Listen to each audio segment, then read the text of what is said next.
ఇప్పుడు అట్లాగే మరో జేఏసీ నాయకుడు సలీం పాషా గారిని మాట్లాడాలని చెప్పి విజ్ఞప్తి చేస్తా ఉన్నాము.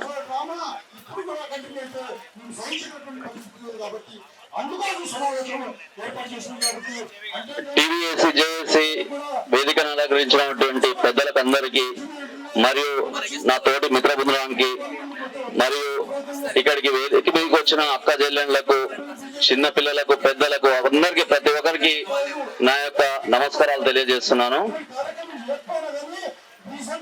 సార్ ఇక్కడికి భారీ ఎత్తున వచ్చినందుకు నాకైతే చాలా సంతోషంగా ఉంది. మరి మీరు ఇంట్లో ఏం చెప్పి తీసుకొచ్చారో నాకైతే తెలియదు. ఇక్కడికి నేనైతే ఇన్ని రోజులు ఇంట్లోనైతే నాది పలానా పోస్ట్ అయితే నేను ఇంతవరకు చెప్పలేదు. ఏం జాబ్ అంటే గవర్నమెంట్ జాబ్ అని చెప్పిన, ఎందుకంటే మా అత్తగారు ఇంట్లో చెప్పుకుంటాను. కానీ మీరందరూ ఎట్లా చెప్పుకోరు, ఏం చేసారు, ఎంత బదిలాడారో నాకైతే తెలియదు.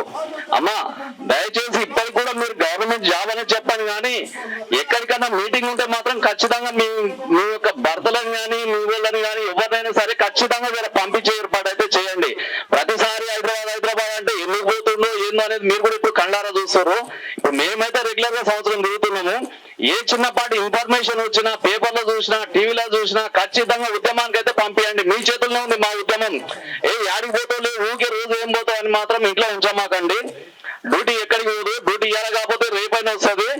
ఉద్యమానికి మాత్రం ఖచ్చితంగా పంపండి. అనుమానం ఏమి ఎత్తుకోవద్దు అంటుడు మా పెద్దన్న.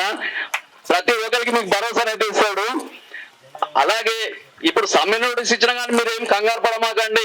ఆయన ఎవరు పోతారు, పక్క లీడర్ పోతారు, మీరు ఎందుకు పోతలేరని మీరు ఎలాంటి ప్రెసింగ్ చేద్దామా. మీకు చెప్పదలుచుకున్నది ఈ 4 మాటలే నేను చెప్తా. చాలా మంది మాట్లాడేటోళ్ళు, మీరు ఇంట్లో మీరు ఇచ్చే పుషింగ్ ద్వారానే మేము బయట పోయి పొద్దున్న లేస్తే పని చేస్తాము. మళ్ళీ ఇంటికి కూడా సుఖంగా తిరిగి రావాలంటే మీరు చేసే ప్రయత్నం వల్లనే మేము సుఖంగా వస్తాము. ఇంట్లో కూడా ఎలాంటి ఒత్తిడి చేయమాకండి. మాకు వచ్చిన జీతాలల్లా జర మమ్మల్ని కూడా అడ్జస్ట్ చేసుకోనియండి. ఇది ఎందుకు చెప్తున్నట్టే చెప్పాల్సి వచ్చింది.